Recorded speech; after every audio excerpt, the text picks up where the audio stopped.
Hello friends, welcome to my channel Tomar accounts education point. दोस्तों, आज फिर एक नई वीडियो के साथ उपस्थित हुआ हूँ और आज का इस वीडियो के अंदर हमारा टॉपिक रहेगा क्लास 12th का chapter not for profit organisation यानी कि एनपीओ। एनपीओ होता क्या है? देखिए, एनपीओ एक ऐसी ऑर्गेनाइजेशन होती है जिनका मेन मोटिव पैसा कमाना नहीं होता, बल्कि इसके जो मेंबर्स होते हैं उसका वेलफेयर करना होता है। क्या होता है? इसके जो मेंबर्स होते हैं उसका वेलफेयर करना होता है। इस एनपीओ के अंदर हमें 3 अकाउंट बनाने सीखने हैं। सबसे पहला रिसिप्ट एंड पेमेंट अकाउंट, दूसरा इनकम एंड एक्सपेंडिचर अकाउंट और तीसरी जो बनानी है हमें वो है बैलेंस शीट। देखिए, बैलेंस शीट जो है वो तो आपने एडमिशन में, रिटायरमेंट में, डिसोल्यूशन में सारी जगह पढ़ी, इसके बारे में तो बताने की जरूरत नहीं है। 2 मेन इंपोर्टेंट अकाउंट बनाने सीखने हैं, जो सबसे पहला रिसिप्ट एंड पेमेंट, दूसरा है इनकम एंड एक्सपेंडिचर अकाउंट। मैंने इधर फॉर्मेट भी बनाया हुआ है। रिसिप्ट एंड पेमेंट अकाउंट के डेबिट साइड में हम रिसिप्ट, जो भी हमारे पास इनफ्लो होगा वो हम डेबिट कर देंगे, जो आउटफ्लो होगा यानी कि जो हमारे एक्सपेंसेस है वो उनको हम कर देंगे क्रेडिट। ठीक है। देखिए, ये रियल इन नेचर होता है। जैसे आपने जर्नल एंट्री में पढ़े थे 3 अकाउंट, पर्सनल, रियल और nominal.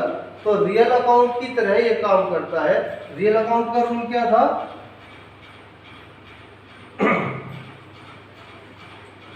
What comes in debit,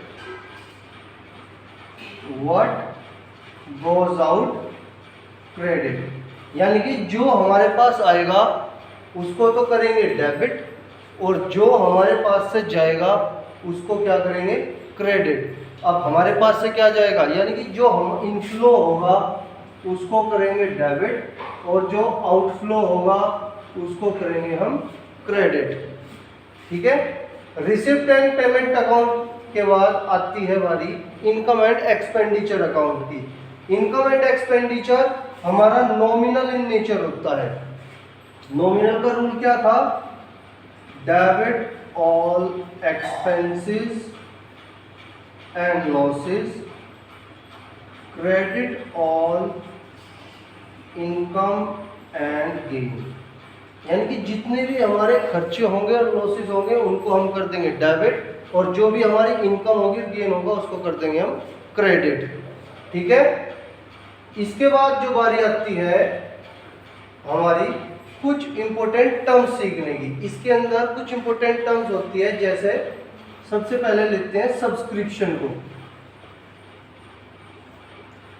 subscription receipt and payment account के अंदर डेबिट साइड में शोन होता है, और इनकम एंड एक्सपेंडिचर अकाउंट के अंदर ये डेबिट साइड में होगा रिसिप्ट एंड पेमेंट अकाउंट के अंदर, और क्रेडिट साइड में होगा इनकम एंड एक्सपेंडिचर अकाउंट के अंदर।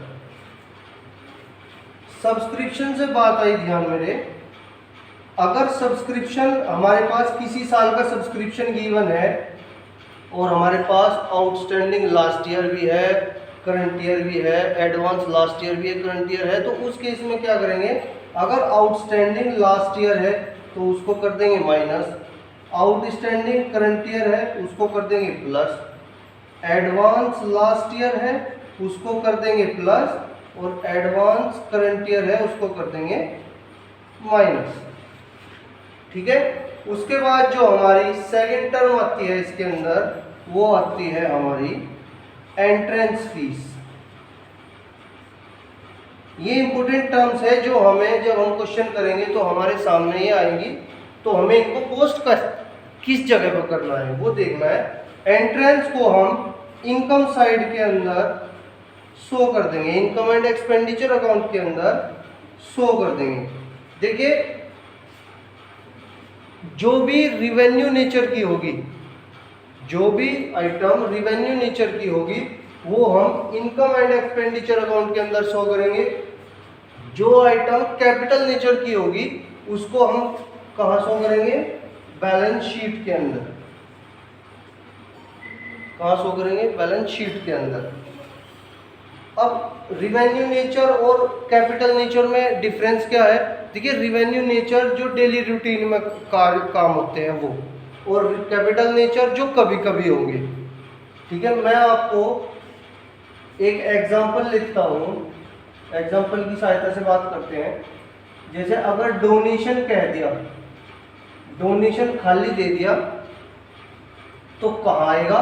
और डोनेशन फॉर बिल्डिंग, आपको ये दो चीज दे दी, एक तो सिंपल डोनेशन होगी और एक डोनेशन होगी बिल्डिंग के लिए। तो देखिए, डोनेशन तो कोई भी दे सकता है, आप उसको चाहे किसी भी रूप में इस्तेमाल करें, उसकी दिक्कत नहीं है। तो इसको हम करेंगे क्या? इनकम एंड एक्सपेंडिचर अकाउंट के अंदर। लेकिन यहाँ पे जो डोनेशन दी है वो स्पेसिफिक पर्पस के लिए दी है। स्पेसिफिक पर्पस क्या? यहाँ पे बिल्डिंग बनाने के लिए डोनेशन दी है। तो जो भी बिल्डिंग बनाने के लिए है तो ये हमारी कैपिटल इन नेचर होगी, इसके लिए हम इसको बैलेंस शीट के अंदर शो करेंगे। ठीक है स्टूडेंट्स, दूसरी बात आती है, मैं यहाँ पे लिख देता हूँ,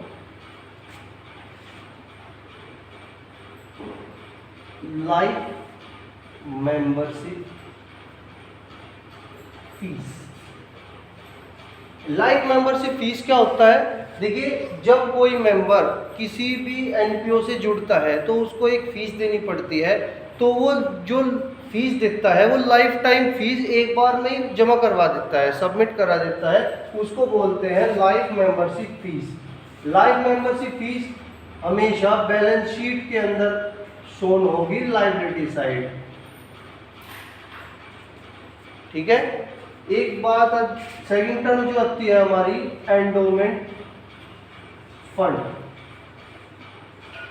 एंडोमेंट फंड क्या होता है? एंडोमेंट फंड एक ऐसा फंड होता है जो स्पेसिफिक पर्पस के लिए दिया जाता है। जैसे एग्जांपल दे लेते हैं हम, जैसे टूर्नामेंट फंड। टूर्नामेंट फंड,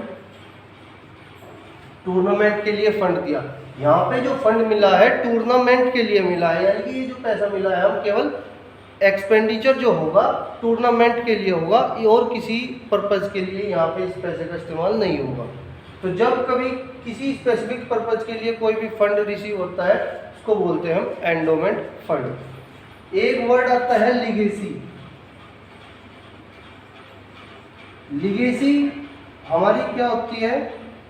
ये बाप दादा की पैतृक संपत्ति होती है जो बाप दादा से हमें मिलती है। तो ये भी हम बैलेंस शीट के अंदर लायबिलिटी साइड शो करते हैं।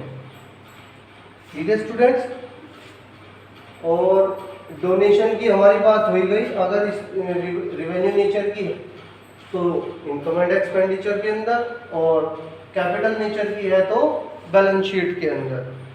दूसरी बात आती है life membership fees, endowment fund. इसके बाद आ गया है आपका entrance fees. Entrance fees, entrance fees में अभी बताया था।